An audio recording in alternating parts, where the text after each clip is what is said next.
When I started working on my indie game, I only knew one thing, that I needed a main character that could run, jump, and fight like his life depended on it. Because in my game it literally does.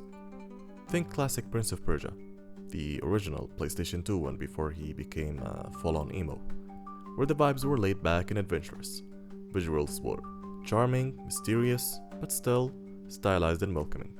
And since Ubisoft is taking its time doing the remake, I decided I'd make my own. But all jokes aside, this is going to be a devlog on how do you design a character that looks as adventurous as he plays. This is where my Hirak comes in, the main character of my game, smartly titled Legend of Hirak.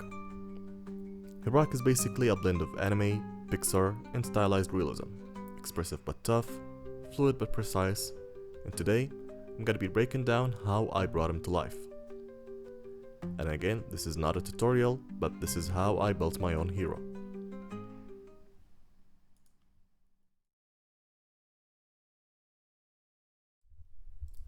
Now, let us start out with the blockout, where I believe simplicity is key. Every great character starts with a rough shape. For my Hirak, he started out as two basic forms, a sphere and a triangle, and that was about it. The trick is getting these shapes to evolve into something meaningful, expressive without overcomplicating things. Simple forms force strong designs.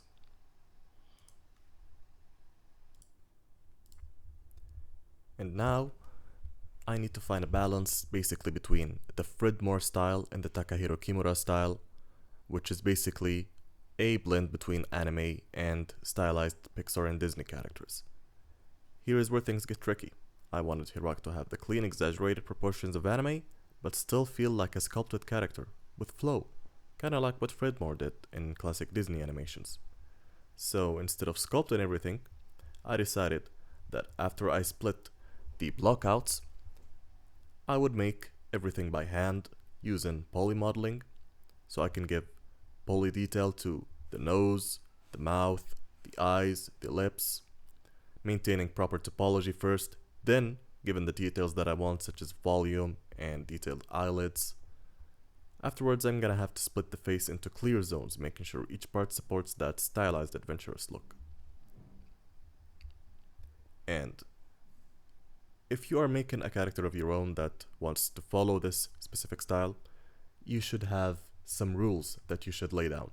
Basically, my character follows the anime character proportion rules, where half of the head is going to be specifically for the hair and the eyebrows, the rest is going to be like 1/4 for the nose and the mouth, and the chin and the jaw.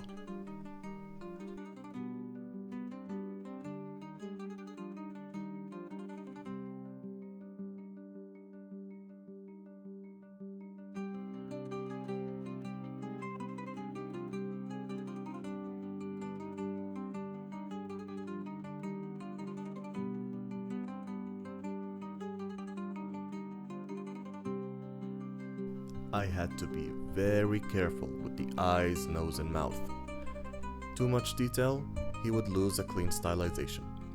Too little detail, he's gonna feel lifeless. Low poly modeling is a balancing act, but keeping things simple makes him easier to animate later. And again, I'm gonna have to be maintaining loop topology around the lips, the eyes, the mouth. I need to give the lips, again, more volume and the eyelids more shape so I can animate them easier. I'm basically preparing the primitive shapes that I made to become the character that I'm thinking about. As for the body, I basically followed the same rules that I had with the head, neck, and bust. Now, the body follows the same rules. Simple forms, then refining, keeping everything lightweight and optimized for movement. He's gonna be running, climbing, and dodging. The body is basically 6.5 heads, because my character is an adolescent male. And I need him to be able to move cleanly without any unnecessary complexity, bogging him down, and without leaving any chance for clipping with his clothes, or any weird deformation. This is what I'm gonna be showing you how to make later in this video.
And now for the absolute worst stage, the UV unwrapping stage.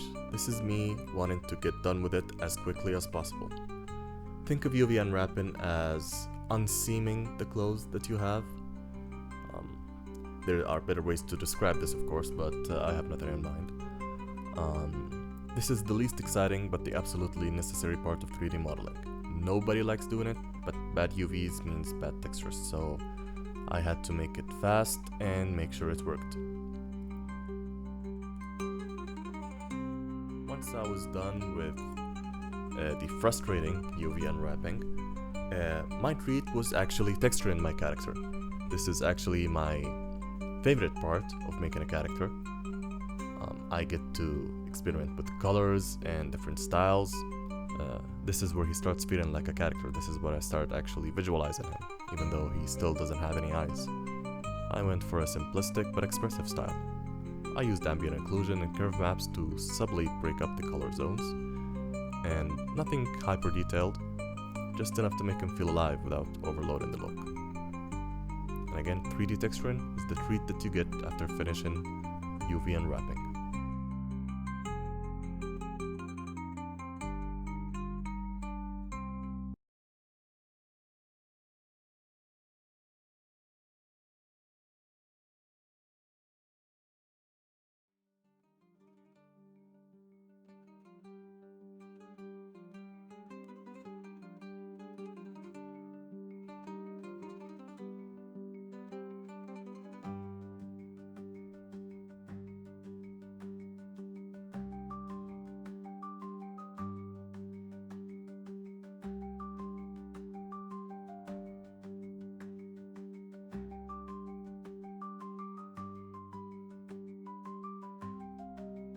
As for the hair, I did not grow crazy with any hair strands or particles.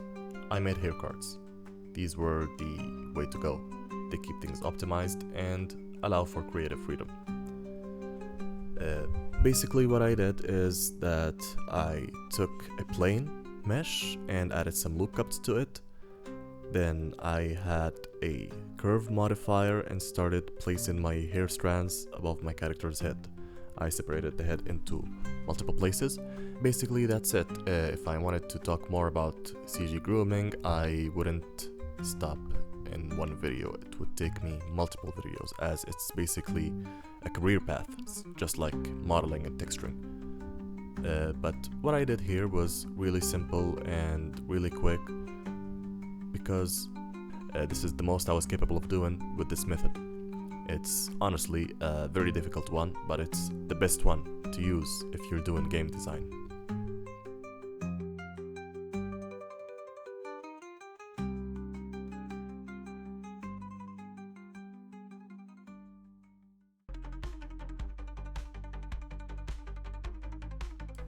And staying true to my artistic nature, I made the clothes in the simplest, laziest ways possible, which is basically duplicating parts of Hirak and using them as my clothes.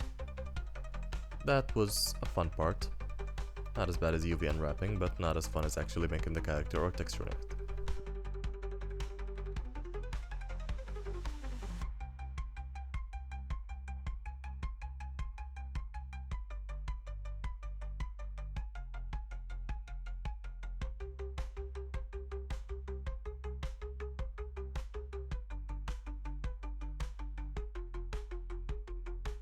Now on to the second worst thing after UV unwrapping, which is the rigging. Honestly, my least favorite part to do, but just like with UV unwrapping you get texturing as a treat afterwards, you get animation after rigging. So basically, this is where I found out if my topology is good and deformable. Luckily, there is Unreal Engine 5 plugin for Blender where you can import the UE5 Manny skeleton, so you could rig your characters to it. This way I could early on use the basic animations you have in Unreal Engine. In keeping up with the lazy artist theme, I decided to make any variations from my character. Basically this is virtual clay. This is what I'm making. This is a UV unwrapped mesh that has textures and it has perfect topology, it has clothes. All I need to do is take the mesh and use some proportional editing and sculpting in order to make newer characters. So that's honestly the best part of the workflow. I can take Herox-based mesh and tweak it to create NPC enemies. Same foundation, different characters. It saved me so much time while keeping everything visually consistent. That's it. That's how I made Herox go from a couple of shapes to a fully playable character in my Prince of Persia inspired indie game. He's rigged, textured, and even has some enemy clothes running about. But this is only the beginning. I'd be very happy if you guys tried out my game and let me know what you want to see in it in the future, as I'm in the process of actually developing it. Link to my game is in the description down below.